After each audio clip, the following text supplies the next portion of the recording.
Assalamualaikum warahmatullahi wabarakatuh. Selamat malam teman-teman semua. Bertemu lagi dengan saya Ibu Yusnia Budiati pada mata kuliah Interaksi Manusia dan Komputer.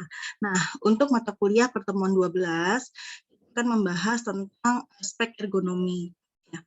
Apa itu aspek ergonomik? Ya, ini sebenarnya aspek ergonomik ini sudah pernah saya singgung di pertemuan 4 ragam dialog. Nah, itu di bagian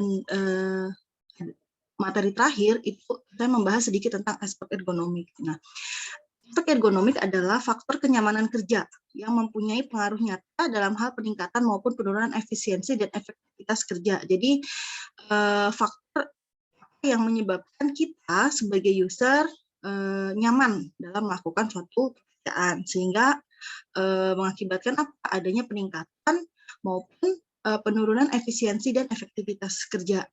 Jadi tergantung tadi faktornya seperti apa, ya. Nah, beberapa aspek yang berhubungan dengan ergonomik yaitu pengukuran dan antropometrik, ya. Lalu aspek ergonomik dari stasiun kerja, pencahayaan, ya, lalu suhu dan kualitas udara, gangguan suara, kesehatan dan keamanan kerja, kebiasaan dalam bekerja. Nah, ini aspek-aspek yang mempengaruhi tadi faktor kenyamanan kita. Nah, beberapa aspek yang berhubungan dengan ergonomi yaitu pertama pengukuran dan antropometrik, ya. Untuk antropometrik yaitu bidang ilmu yang berhubungan dengan pengukuran tubuh manusia, misalkan tinggi badan dan jangkauan tangan. Nah, ini berhubungan. Jadi pada saat kita melakukan misalkan mengetik keyboard, nah tinggi badan kita serta jangkauan jari kita mempengaruhi faktor kenyamanan kita pada saat menggunakan laptop misalkan atau komputer atau keyboard, ya. Nah, tujuannya dari mempelajari antropometrik ini adalah untuk memperoleh keseimbangan antara teori yang diperoleh dari sejumlah acuan dan suasana kerja yang sebenarnya, ya, sehingga kenyamanan kerja dapat dicapai yang pada gilirannya akan meningkatkan efisiensi kerja, gitu. Jadi seperti hardware biasanya, contoh keyboard itu merupakan salah satu hardware yang memang harus memberikan kita kenyamanan pada saat kita menggunakan. Makanya ada beberapa versi-versi keyboard yang digunakan. Nah, itu tergantung dari kenyamanan kita. Kita mau pakai keyboard yang mana, ya. Nah, itu ya, itu aspek yang berhubungan dengan antropometrik. Yang kedua adalah aspek ergonomik dari stasiun kerja pada saat pemasukan data. Nah, ini kan pekerjaan berorientasi pada hard copy lebih banyak memerlukan pengertian daripada melihat layar. Nah, lalu aspek kenyamanan kerjanya di mana? Yaitu operator membutuhkan kursi yang baik dan dapat diatur. Nah, yang dapat diatur, posisi dokumen yang tepat dan kualitas dokumen sumber yang baik. Jadi, misalkan pada saat kita melakukan pemasukan data, ini kan kita ada hard copy dari file yang harus kita lihat, lalu kita melakukan pengetikan, berarti kita membutuhkan keyboard yang memang dapat kita atur senyaman mungkin, gitu ya. Lalu melihat ke layar tampilan, gitu ya. Jadi kita membutuhkan kursi yang baik untuk kenyamanan kita pada saat kita melakukan pemasukan data atau input data. Ini salah satu ergonomik, ya, faktor kenyamanan kita bekerja. Nah, yang kedua adalah akuisisi data dan pengolahan kata. Nah, misalkan pekerjaan yang lebih banyak menatap layar tampilan.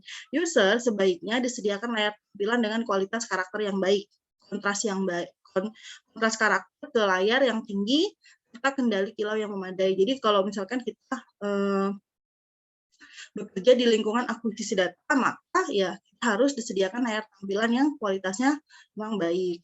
Lalu pekerjaan interaktif, misalkan pekerjaan yang variatif, user tidak diam di tempat, tapi bergerak pada pekerjaannya. Nah, ini sebaiknya disesuaikan dengan pekerjaannya, karena pekerjaannya ini bervariasi, ya. Jadi kenyamanan bekerjanya juga harus disesuaikan. Nah, berikutnya mempengaruhi aspek ergonomik adalah pencahayaan.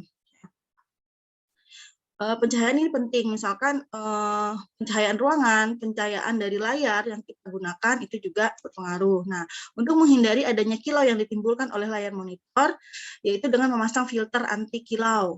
dan pengaturan pencahayaan. Jadi misalkan, oh ternyata pencahayaan biasanya di laptop ataupun komputer itu ada sudah disediakan untuk pengaturan pencahayaan screen-nya ya, layarnya. Atau kalau misalkan memang masih terlalu terang, kita bisa pasang yang namanya filter anti kilau ya. Lalu tujuan utama dari perancangan pencahayaan itu menghindari user dari cahaya yang terang langsung maupun pantulannya yang mengenai layar monitor, karena memang ini bisa merusak ini ya, alat atau indera penglihatan kita. Lalu menghindari adanya kecerahan pada bagian depan user yang berlebihan dibandingkan kecerahan dari layar monitor. Jadi pencahayaan ruangan juga disesuaikan. Ya. Memberikan keyakinan bahwa adanya pencahayaan yang cukup untuk pekerjaan yang tidak menggunakan layar monitor. Jadi kalau misalkan memang tidak pakai layar monitor, berarti pencahayaannya memang harus terang gitu ya, pencahayaan ruangan. Gitu. Nah, cahaya dalam sebuah ruangan dapat berupa cahaya tak langsung dan cahaya langsung. Nah, ini tadi ya, cahaya ruangan dan cahaya dari monitor yang menyebabkan silau. Nah, yang berikutnya yang mempengaruhi kenyamanan kita bekerja adalah suhu dan kualitas udara. Nah, suhu dan kelembapan merupakan faktor yang sangat penting dalam kualitas udara. Suhu udara yang panas dapat membuat berkurangnya konsentrasi kerja, benar ya? Lalu solusinya adalah dengan pemasangan pengontrol udara dalam ruangan atau AC. Biasa kita sebutnya AC ya, air conditioner. Nah, letak pengontrol udara harus diatur sedemikian rupa sehingga arah aliran udara yang dihasilkan tidak langsung mengenai user. Jadi ini juga penting ya. Jadi pengaturan suhu, kelembaban udara, kualitas udara, dan letak dari pengontrol udara, alat pengontrol udara atau biasa kita sebut AC itu juga harus disesuaikan. Jangan sampai langsung mengenai user karena bisa menyebabkan sakit kepada user itu sendiri. Gitu ya. Lalu yang kelima adalah gangguan suara. Nah, manusia sebenarnya sangat sensitif terhadap perubahan suara yang sangat kecil ya. Nah, di sini kepekaan masing-masing orang terhadap gangguan suara tidaklah sama.